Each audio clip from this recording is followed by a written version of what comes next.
building the trees for Q4 kit. This is a completely finished tree, has the yarn wrapped around it. It's on the stake, it's ready to go. This is a tree that's been stuffed. It's ready to get the yarn wrapped around it, but pretty much complete. But we're gonna start from scratch. So here is an empty one. There's a tiny little slit in the back. If you need to make that slit a little bit bigger, you can use scissors and just cut one of the threads, and that will expand the slit a little bit for you. And then take stuffing and stuff it.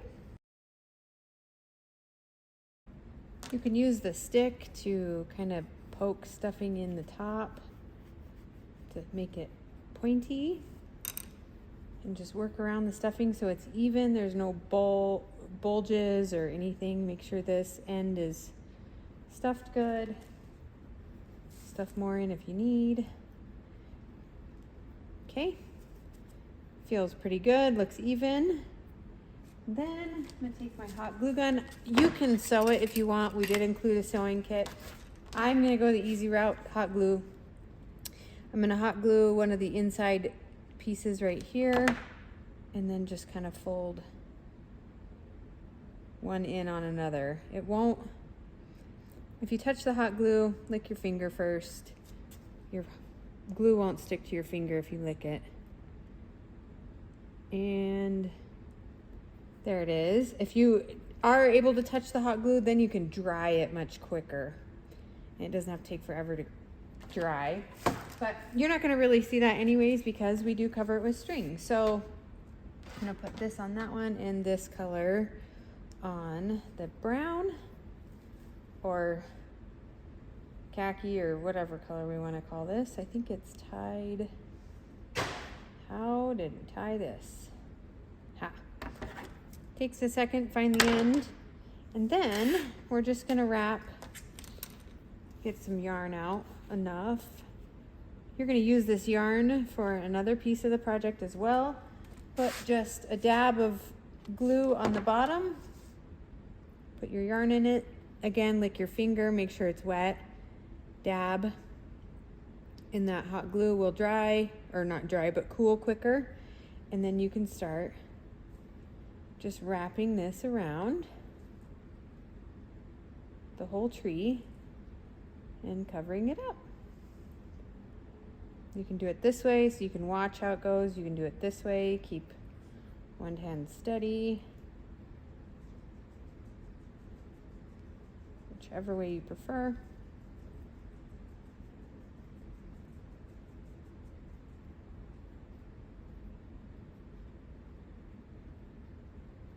Oops, I see some down there. I'm gonna go back down and up.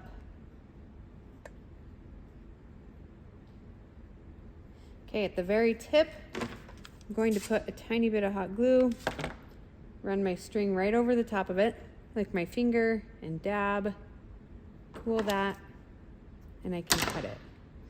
And there is the finished. Then we can place the stick in and place it on the wood. You can paint the wood if you want to, whatever you choose. And you can also adjust the height of them. So you do want varying heights. I don't like 3 things the same height. So adjust them all in 3 different heights. And they're like the perfect little addition. So you can paint this in this part if you would like. Wouldn't take much to paint it at all.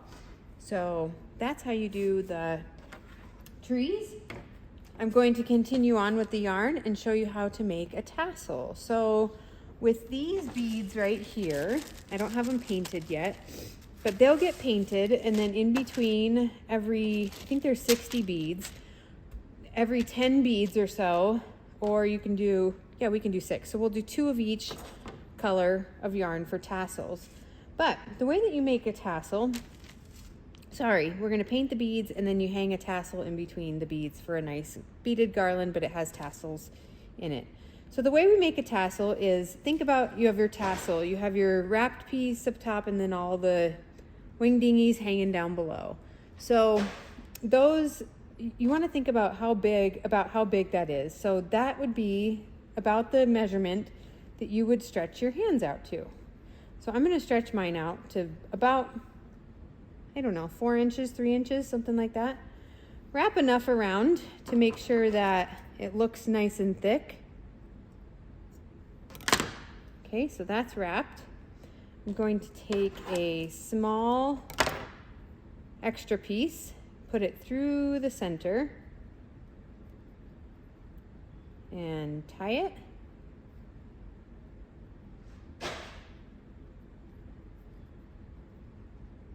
Okay, this is the top of my tassel right here. Now I can take this string. I just need to make 2 tassels and wrap more string around this part.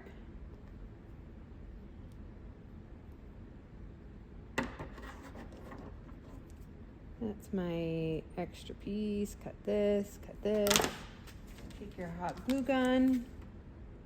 Put just a tiny dab of glue. Again, if you're gonna touch it, lick your finger. If you are able to touch the glue, it just helps it dry quicker and gets it right in the place, makes it dry clear and nice. Okay, down here, I have all these loops, and I just need to cut all those. Okay, and you want them to be pretty straight, so then you can just trim them. And there is tassel number 1. So you're going to make 6 tassels, 2 of each color. They'll go hang on a string in between each 10 of these beads. So that's how the tassels work. Trees, tassels, we're good to go. Next will be pumpkins, but they will be awfully similar to making the trees. Working on the pumpkins here, and I have one stuffed. I have stuffed this one. This one hasn't been stuffed yet. So I am using the sewing kit and sewing 2 sides of the pumpkin closed before I put in the stem. So just to show you, I just gathered a little bit on the sides. I am not a professional sewer. I'm not very good at this, but this is how I'm gonna do this. I pulled it tight and I just kept going back and around and around and around, over the top, through the middle, over the top, through the middle on both sides here. This is how unprofessional of a sewer I am. I'm gonna take, instead of, I cut that really, really close, and then I'm gonna take a tiny bit of hot glue and glue that down so my ends stay. Then I can stick in the little stem, and before you stick in the stem, you could put some hot glue around the stem here and work them in there.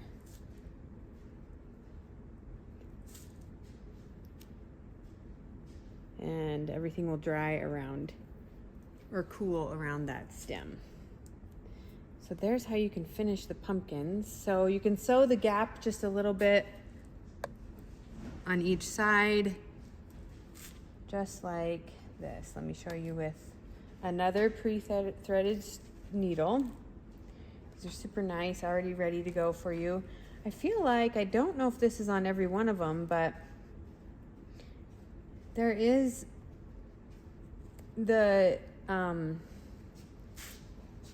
elastic that's inside these pumpkins.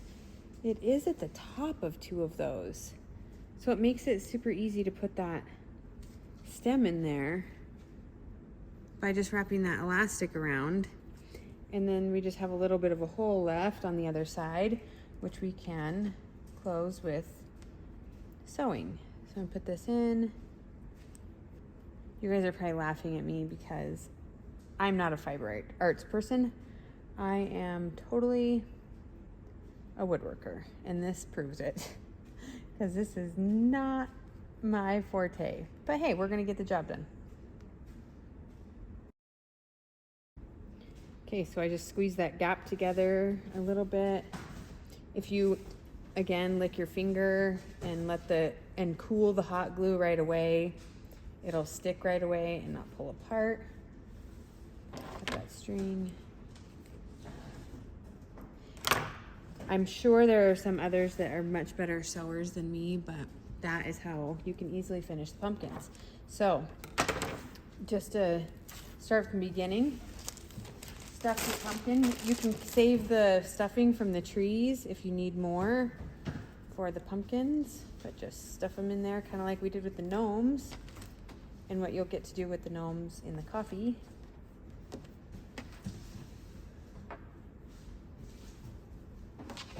So I used every bit of stuffing on all 3 of these guys. Ooh, this one seems like it might even... Oh no, if I can keep that in there like that, let's see what I can do. I'm just gonna go without sewing. Put some hot glue on this. Just shoving the edges underneath that little lip of the stem. And there we go. There's our 3 little pumpkins. Using the sewing kit if you need to. And if not, just glue them together with just dabs here and there, but pretty easy to do. Okay, I have the acorns here, and I started to paint one and realized how much of a pain in the butt it is, and I was like, nope, I'm not gonna do it that way. I'm gonna do it the same way that I do the beads, in little bags. I'll show you that method in just a second. But I'm gonna paint the acorns all a solid color, and then I'll do the tops after they dry. So the way I'm gonna do this is I took a baggie. This is quite a large bag. I don't need this big. And I'm squirting some of this walnut stain, or any brown paint, any color you want, but I have a gel stain. And squirting some of this in here, just like that. And then I'm just gonna roll the acorns around in that.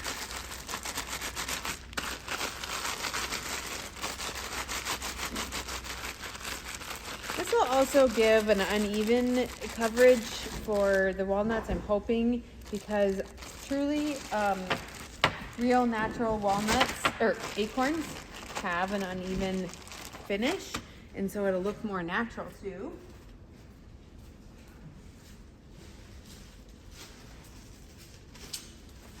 I'm grabbing just another plastic bag to dump these out on.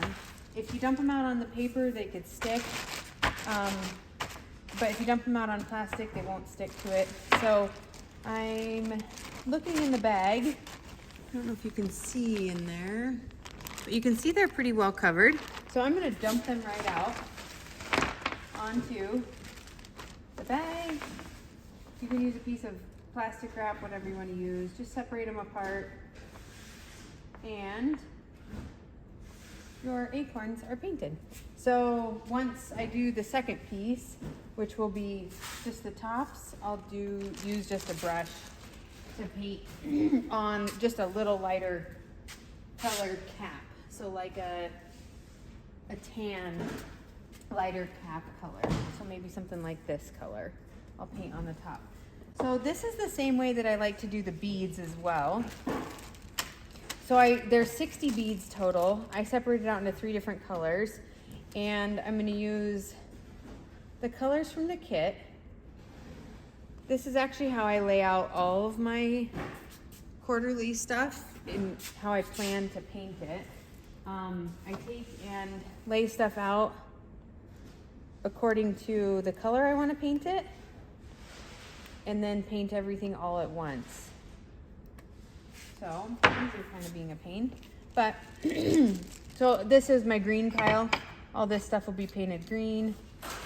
This acorn is going to be painted different color, and then this will be the yellow pile. This and this will be painted all ivory, and I'll do the same with my beads in different colors. But the way I like to paint beads, put them in a baggie. You have several bags with your kit in multiple places. The shaker shape comes in a bag. The beads came in one bag. You just need a couple bags. But squirt a little paint in there, just like that. Seal it. And then just rotate the beads around.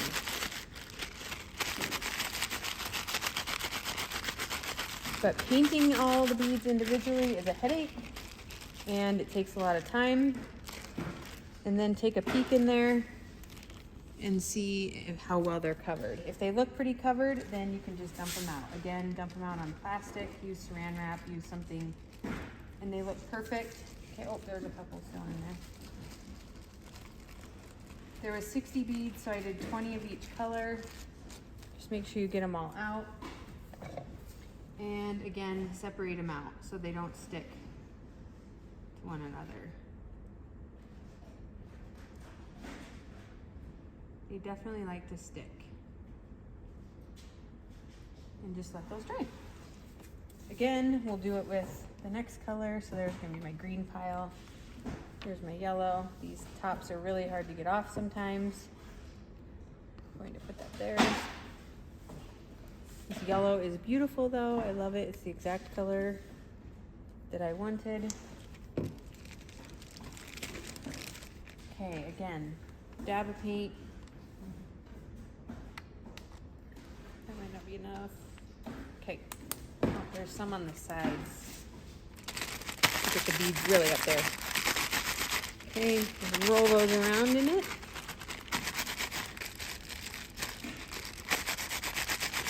A lot of people refuse to even do their beads because it's such a pain in the butt, but with this, it's super easy to do. If you don't like the coverage the first time you do it, then put them back in the bag and do a second coat after the first is dry. But these are covering very, very well.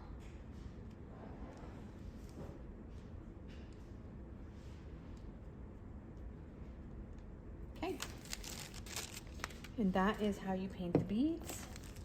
This one I'm gonna do with brown. Well, I'm gonna do a little bit of ivory. Okay, there's some white.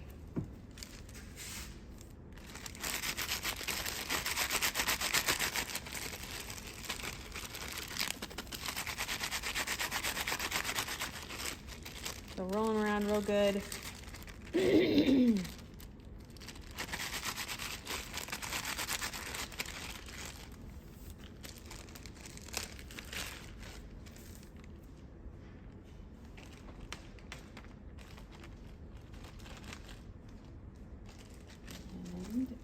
And there are all three. I painted 60 beads in about 2 minutes, if even that. So that's pretty good. Doesn't take much time at all. Okay, that is how we paint the beads. I'll show you really quick how to paint the little tiny laser cut pieces. So these pieces can be a pain in the butt, but if you just use an easier method, which is just dabbing your paint, it's much easier. So these are going to be my brown. This is my yellow pile.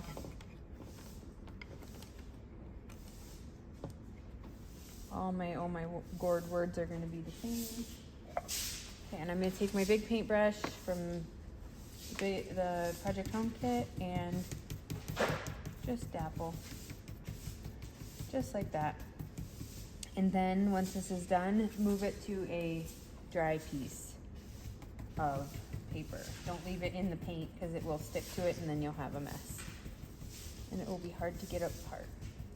If you don't like that look of the dab in the paint texture, then just give it a light little brush across the top.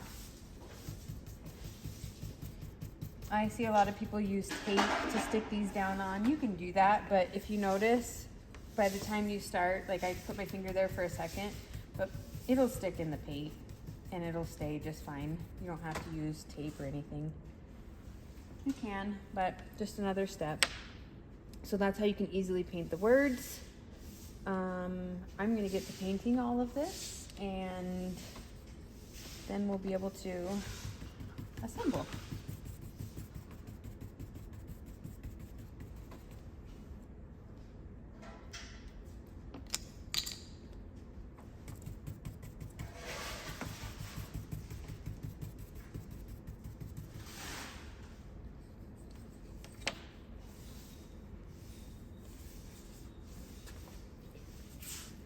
for the shaker sign, same method with the glue. Just take, I would use a good glue like Mod Podge. Oops, that's gonna be too much.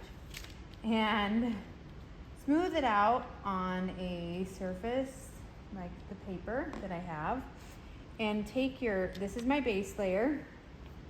This is the second piece. It's a little thinner. The top piece will go over. So it's the second piece I'm gonna glue on. So I'm gonna put it in the Mod Podge. Get glue on those edges. Place it on the piece of wood. Glue those together. Make sure they're nice and secure and in place. You can even take your paintbrush that you use to spread out the glue and kind of glue the edges a little bit.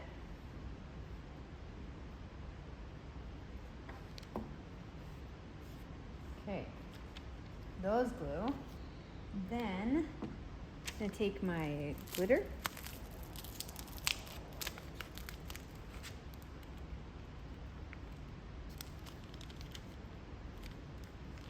Add some glitter.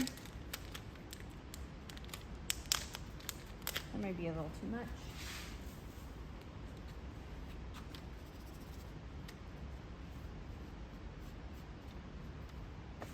Okay, and add some charms. And don't add too much to where it's gonna affect your plastic. So just add them, make sure they're flat. Clean up the edges. We're good there. Okay, I'm gonna take the paintbrush, dab a little bit of paint. I'm gonna glue my edge.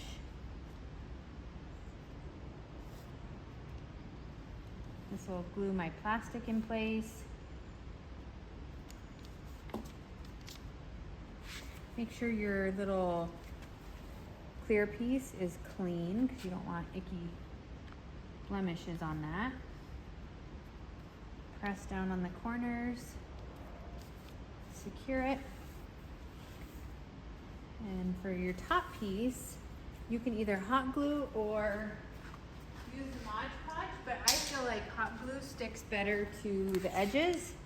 So I'm going to run a bead of hot glue along here.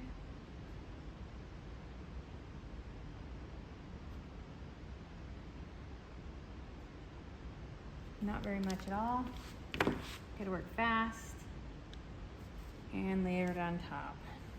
If some hot glue squirts out the edge, just kind of rub it off and it comes off. And just squeeze all those pieces together. And there is your shaker piece. So you'll do that for all of the shaker pieces in this kit.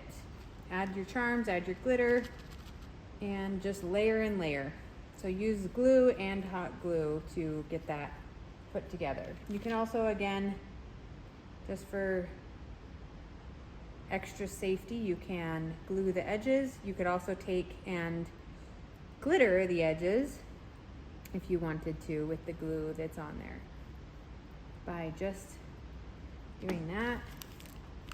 And then I'm going to sprinkle this while it's over the garbage so I don't make it a total mess, but hopefully you can still see this.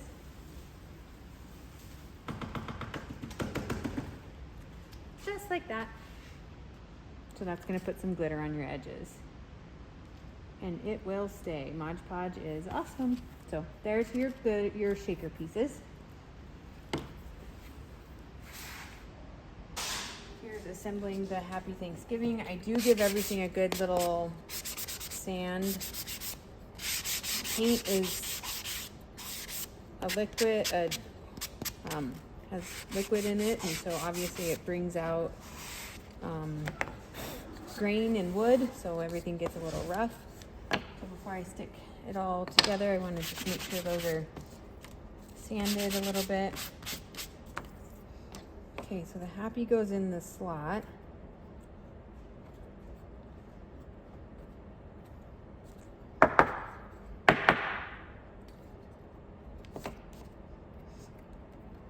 Just like that. Okay, and then the Thanksgiving goes right over the front. So this is just gonna get glued in a couple places, but we can still put it in the Mod Podge. And it'll get glue on the right places, and it won't matter about the others, but you can place it however you like. Just like that. So there's the Happy Thanksgiving. Sorry, my lighting is so bad, but there's the Happy Thanksgiving. Just glued it on with a little bit of Mod Podge. You can hang it over the edges of the table like this if you want to dry for a moment. It's got some pressure. I have to put something on it to keep it, but that will dry just like that. So the rest is just putting the pieces and parts together. Everything is ready to go. Acorns are painted. Put on another little tan color. So those are good. Okay, for stenciling, I have my 5x5 block. I'm going to trim up the stencil just a little bit, but I cut this out of the main page. I'm going to trim it up just a little. So these are reusable mesh stencils. They can be washed after this and reused over and over, about, I don't know, 5 to 10 times, depending on how sticky the back stays. But main important thing about reusable mesh stencils is that your base, whatever you're painting on, is smooth and sanded. So take your sanding block and get those brush marks, brush strokes sanded out. It must be smooth. It's like putting a piece of tape over rocks and then expecting when you pour water over it, not to leak. If you have bumps in it, it will leak. Paint. The only reason these ever leak is because your surface wasn't smooth enough. So make sure that you smooth out your surface before you put your stencil on. The stencil will just peel off the back. It is sticky. There's mesh in the center. The only part that will go through is where the mesh is. So place your stencil on the block. I kind of look at top, bottom, pull and move the stencil so it's centered and all the things.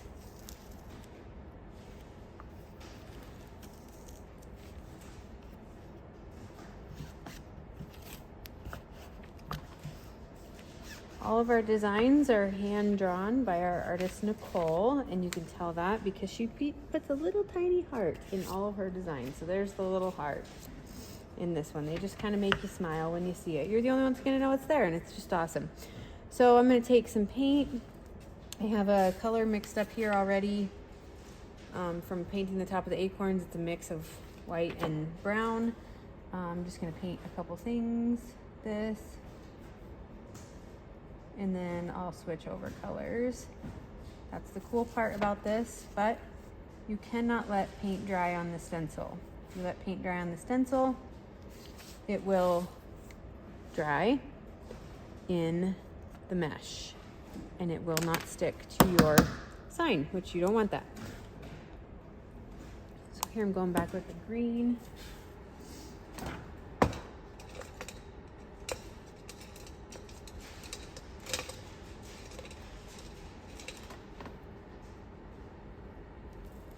Oh my, I have no decent paintbrushes. My children, I swear.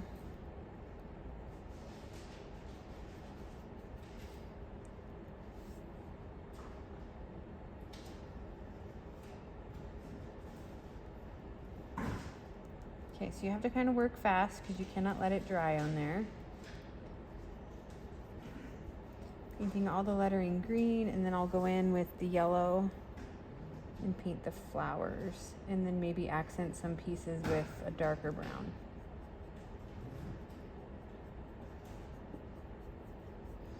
Using too much paint will not cause your stencil to leak. The only reason your stencil is going to leak is if you don't have a smooth surface on the bottom. You do not have to use a special kind of paint or paste like some reusable mesh stencils are sold with. You do not have to use that. It is not necessary. This will work 100%, just fine.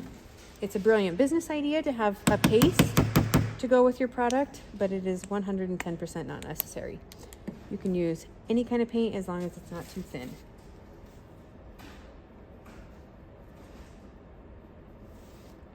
So here I'm going through with yellow.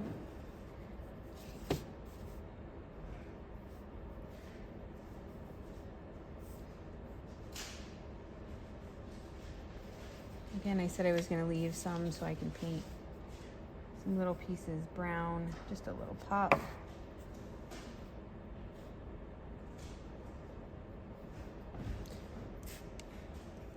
Okay, using the same paintbrush, I'm not too picky. I'm going to pop in some browns.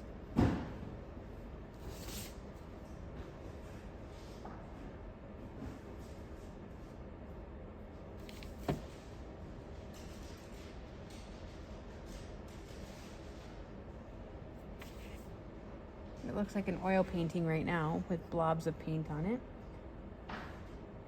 But again, this proves that too much paint is not a problem. Not ever a problem. So it is not dry. Do not let it dry. Just start peeling it off.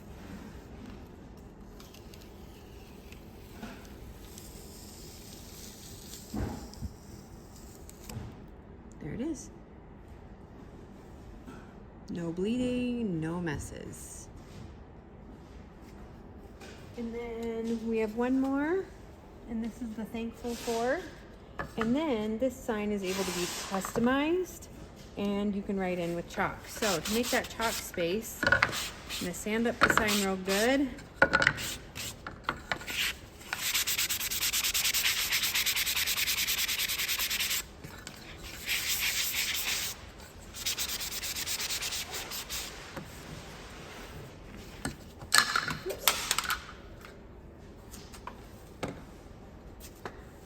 And I'm going to take some tape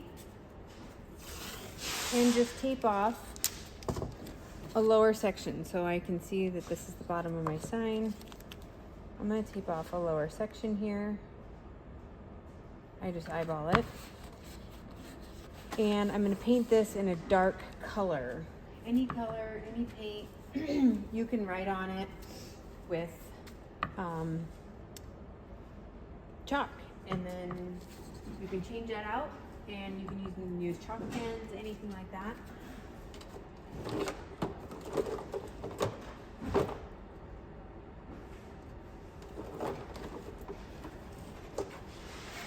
So I'm going to use a dark brown for that. Oops, I should have shaken that first. Here, put it over here. So there's the brown. The darker the better, because the paint or the chalk will show up.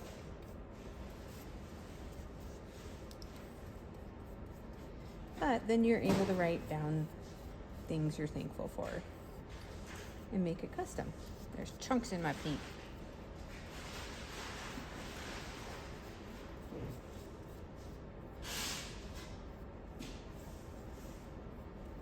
Okay, I'm gonna let that dry, and then I will do a second coat. Set that to the side. I'm going to let it dry and do a second coat. So that is how you finish majority of the pieces for the Thanksgiving kit, but also to show you how to do a lot of the other pieces and parts in the following Q4 kits. Have fun with it, and can't wait to see what you create.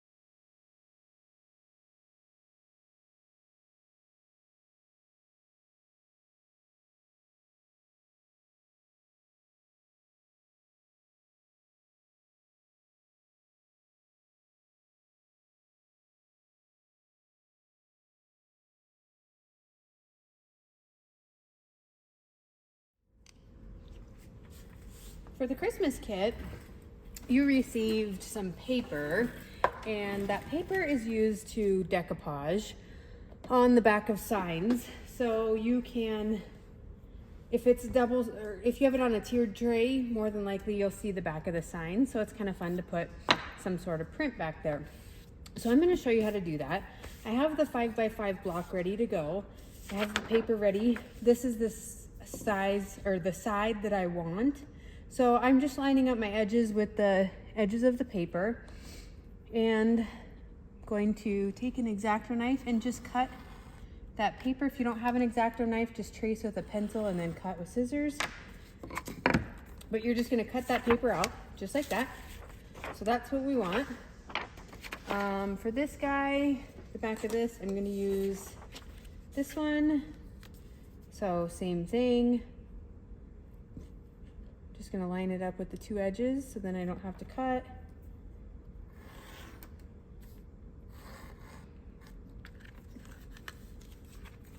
Okay, so there we go. We got all 4 pieces ready to go, ready to decoupage on. So you'll take Mod Podge, some sort of glue. Okay, I like to use Mod Podge, that's what I have ready to go. Some sort of glue, white-based glue.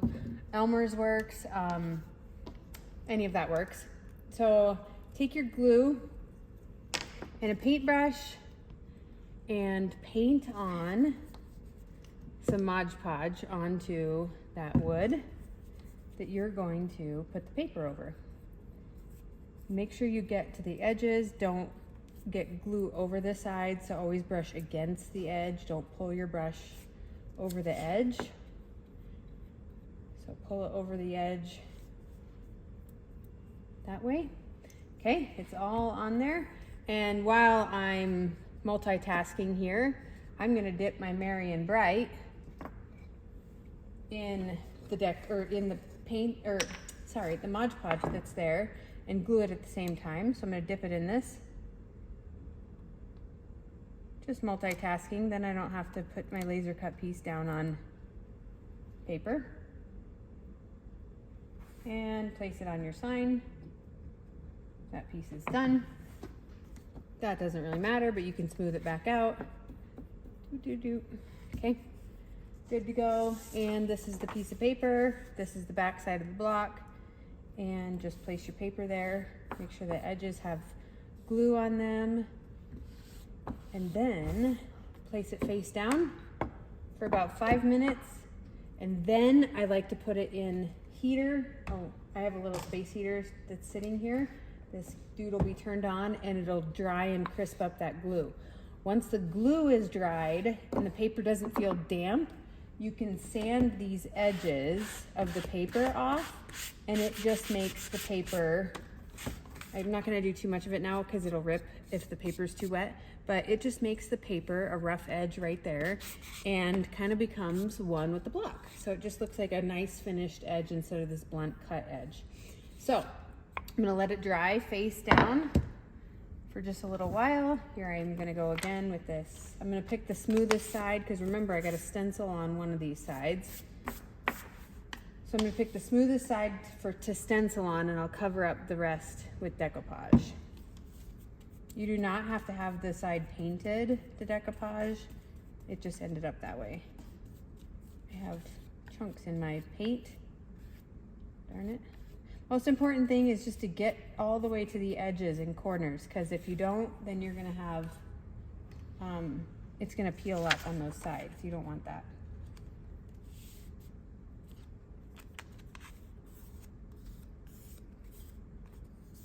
Okay, set that face down.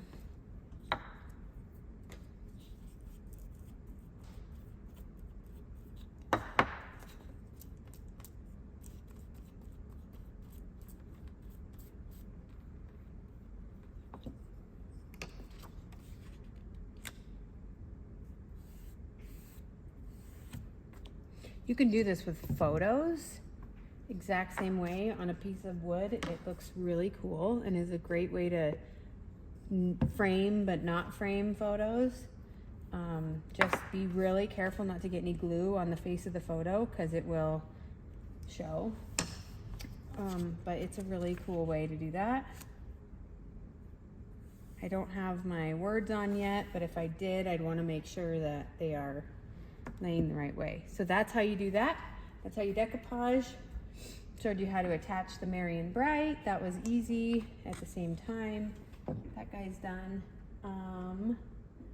That's all for this kit. Everything else is pretty self-explanatory. The trees get placed in the slots in all different dimensions. So high, low, tall, short. They all get placed in. So I need to sand that piece before I do this, but the troughs are a little tight because paint.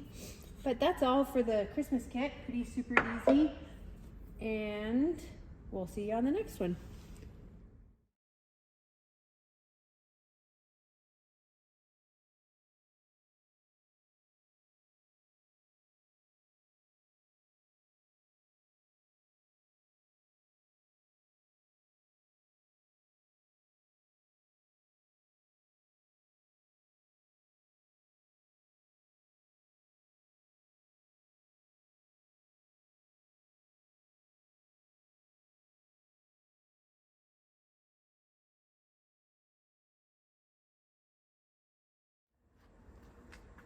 All right, we're assembling the gnomes for the coffee kit. They're a little tricky because there's so many pieces to them this time, but totally doable once we get to going on it. So you're gonna need a body with legs, arms, boots, a hat, a mustache or a beard, a nose. You can exchange these noses out for wood beads if you have them. And I actually prefer them over these, but the kit came with those. So, very first thing, fill the body with some sand. This gives it some weight on the bottom. I'm not going to use the full bag and stuff it in there. I'm just going to use a part of a bag. And you should have enough for both in one bag. That's plenty. So just dump that sand out. They won't leak. They're sewn tight shut, so you're good.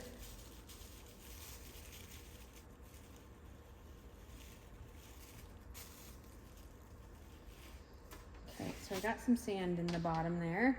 And then we're going to take stuffing, which you'll have lots of leftover stuffing, and you can use it in the coffee bags. You can, once you cinch them up, if you indent that, it will look like they're full. But if you also want to fill them with stuffing, you can fill them with stuffing, because then they will be full looking on your tray and you have extra anyway. So it all works. Get some fuzz out of there. So either way, these can be stuffed as well. For the gnome body, kind of takes a second to get started, but once you get going, stuffing it in there, it'll go. The boots are a little bit harder, but once you get a dense enough piece to push through, it all will go through. But until then, it kind of just feels like you're pushing into nothing. So stuff them so they're just full. And then pull all the edges back up. Get all the fuzz out off the outside. Okay, and we can glue this guy shut. He's done. The body part is done. So take your hot glue. I'm not a fan of using the sewing kit. I'm not a proficient sewer. You may use the sewing kit or use your own sewing. But I just put a little bit of hot glue in there, and I licked my fingers and just go across that edge, and it won't stick to you. And there, his body's glued shut. Keep it in that pointy at the top shape. Okay, the little armies we just glue on the sides, sort of towards the top, about a ½ inch down off the top. And I don't fill them, they're too small. You can probably fill them with a pencil, like take a pencil. I was using a screwdriver. I do fill the boots just a little bit. These are definitely tricky, but what I do is I kind of wad it up so it gets the cotton a little bit denser, and then I take a screwdriver or a pen, pencil, anything, and kind of poke that tip, if you're lucky, into the top of the boot. And just keep poking it. There we go. It doesn't take much. Just one poof is good. It'll just give it some dimension. Again, crumple it up, makes it denser to poke through.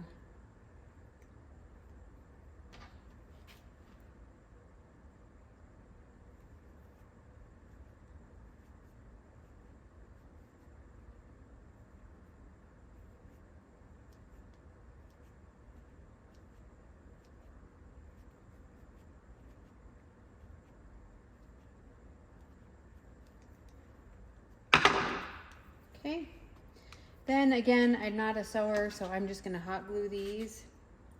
So I just put a little bit of hot glue inside the leg and then stuff the leg in and squeeze on the boot. And I try not to squeeze it too far shut because I don't want it to be flat looking, but I do want it to stick. Okay, there's another one.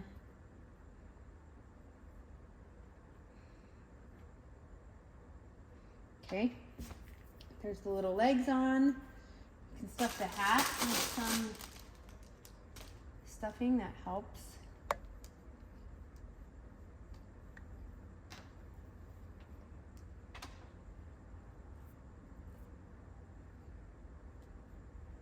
Okay, we put the beard on.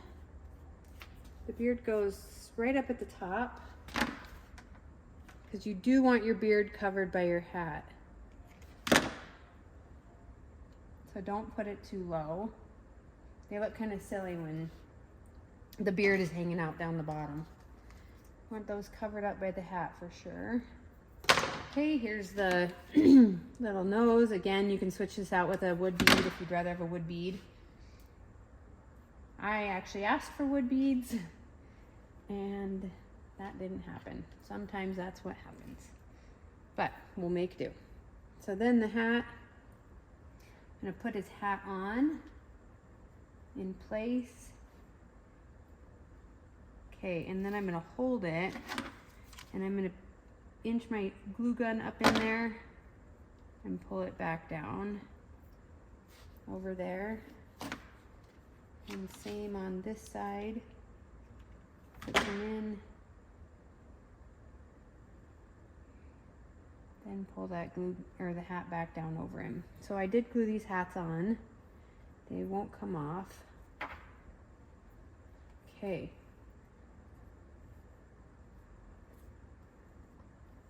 Do want it kind of over the nose a little tiny bit.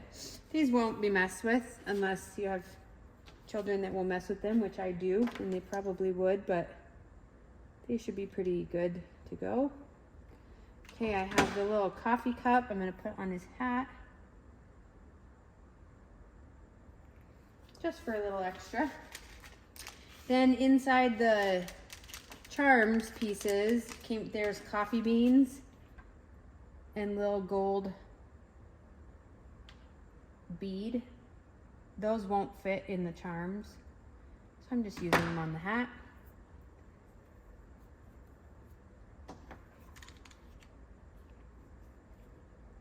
I'm going to put a little bit of hot glue on the hat over his nose. Okay. Fix that stuffing, and there's how we make the gnomes. So there's your little dudes. Kind of brush his hair. You can trim his beard if it's too long and wonky. Okay, so there's your little gnomes for the coffee kit. Other than that, in the coffee kit, everything is pretty self-explanatory. I'm gonna bring you over here. I have it all up on the shelf. So here is the coffee kit. The jars are usable. You can add coffee to them. There's the other gnome. This, again, just dabble paint with your paintbrush. These you stencil just like you would on a piece of wood. And that's all for the coffee.